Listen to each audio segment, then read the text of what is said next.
اگر میں آپ سے یہ کہوں کہ حقیقی انصاف ہمیشہ برابر تقسیم کرنے میں نہیں ہوتا تو کیا آپ یقین کریں گے؟ دو بھوکے مسافر جو ایک مسجد کے باہر بیٹھے ہوئے تھے، وہ نہیں جانتے تھے کہ معمولی سا کھانا ان کے لیے ایسا سبق بننے والا ہے جو وہ کبھی نہیں بھول پائیں گے۔ دو آدمی جو مسافر تھے، ایک گاؤں سے گزرتے گزرتے انہیں شام ہو گئی۔ اب وہ ایک مسجد کے باہر پریشانی میں بیٹھے سوچ رہے تھے کہ رات کہاں گزاریں۔ یہاں پر تو وہ کسی کو جانتے بھی نہیں تھے۔ کسی طرح اگر ان کی رات گزارنے کا بندوبست ہو جائے تو کل صبح وہ بس پکڑ کر اپنی منزل کی طرف روانہ ہو جائیں۔ تب اچانک ہی بارش شروع ہو گئی، جس سے ان کی پریشانی مزید بڑھ گئی۔ اب ان دونوں کو بہت زور کی بھوک بھی لگ رہی تھی۔ دونوں کے پاس کھانا موجود تھا۔ انہوں نے سوچا کہ جب تک بارش نہیں رکتی تب تک ہم کھانا کھا لیتے ہیں۔ انہوں نے اپنی روٹیاں نکالی۔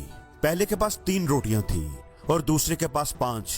وہ دونوں مل بیٹھ کر روٹیاں کھانے ہی لگے تھے کہ ایک اور مسافر کہیں سے نکل کر ان کے سامنے آ گیا۔ اس نے کہا، جناب مجھے بھی بہت بھوک لگی ہے، مجھے بھی کھانے کو کچھ دے دیں۔ اب یہ پرانے دور کی بات ہے۔ اس وقت لوگ دل کے صاف اور اچھے ہوتے تھے۔ ان دونوں نے اس تیسرے آدمی کو بھی اپنے ساتھ کھانے میں شامل کر لیا۔ اب ان کے پاس ٹوٹل 8 روٹیاں تھیں تو انہوں نے ہر روٹی کے 3 ٹکڑے کر لیے۔ اس طرح 8 روٹیوں کے 24 ٹکڑے بن گئے اور ہر ایک آدمی کے حصے میں روٹی کے 8 ٹکڑے آ گئے۔ تینوں نے اپنا اپنا کھانا کھایا اور پھر اسی مسجد کے احاطے میں ہی آرام کرنے کے لیے لیٹ گئے۔ جب صبح ہوئی اور وہ تیسرا آدمی وہاں سے جانے لگا تو اس نے کہا کہ جناب میں اپنی خوشی سے آپ دونوں کو کچھ دینا چاہتا ہوں۔ دونوں کے منع کرنے کے باوجود بھی وہ انہیں چاندی کے 8 سکے دے کر چلا گیا۔ اب ایک دوست نے کہا کہ ہم یہ آپس میں بانٹ لیتے ہیں، لیکن بانٹے کیسے؟ دوسرے نے کہا بڑا آسان ہے، ٹوٹل 8 سکے ہیں، 4 تم رکھ لو، 4 میں لے لیتا ہوں۔ پہلے دوست نے کہا کہ نہیں بھائی، فیصلہ انصاف سے ہونا چاہیے۔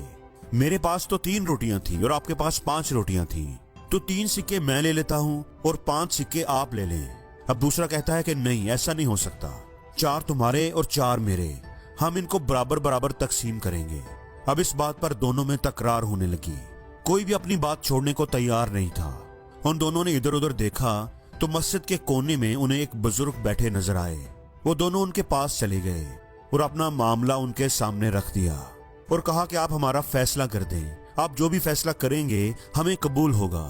اس بزرگ آدمی نے کہا کہ ایسا ایک معاملہ حضرت علی رضی اللہ تعالیٰ عنہ کے پاس بھی آیا تھا۔ انہوں نے جو فیصلہ کیا تھا وہی فیصلہ میں آپ کو بتائے دیتا ہوں۔ اب جس آدمی کے پاس 3 روٹیاں تھیں اس کو 1 سکہ ملے گا اور جس کی 5 روٹیاں تھیں اس کو 7 سکے ملیں گے۔ اب وہ دونوں حیران ہو گئے کہ یہ کیسے، یہ کیسی تقسیم ہے؟ تو ان بزرگوں نے کہا کہ میں اس کی وضاحت کر دیتا ہوں۔ پہلے والے کے پاس 3 روٹیاں تھیں، ہر روٹی کے 3 حصے کیے گئے تو اس کی 3 روٹیوں کے ٹوٹل 9 ٹکڑے بنے۔ اب اس میں سے 8 ٹکڑے تو اس نے خود لے لیے تھے اور صرف 1 ٹکڑا اللہ کے لیے مسافر کو دے دیا۔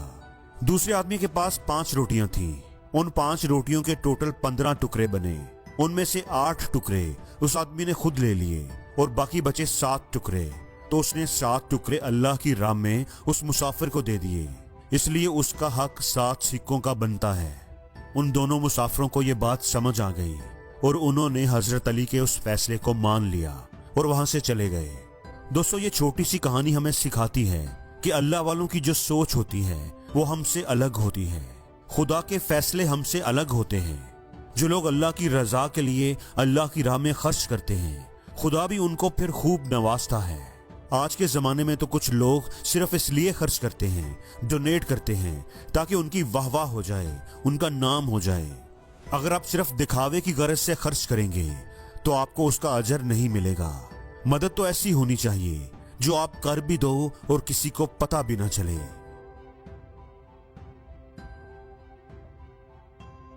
اور زندگی میں ہر روز کچھ نیا سیکھو، نیا سوچو، نیا کرو، لرن کرو۔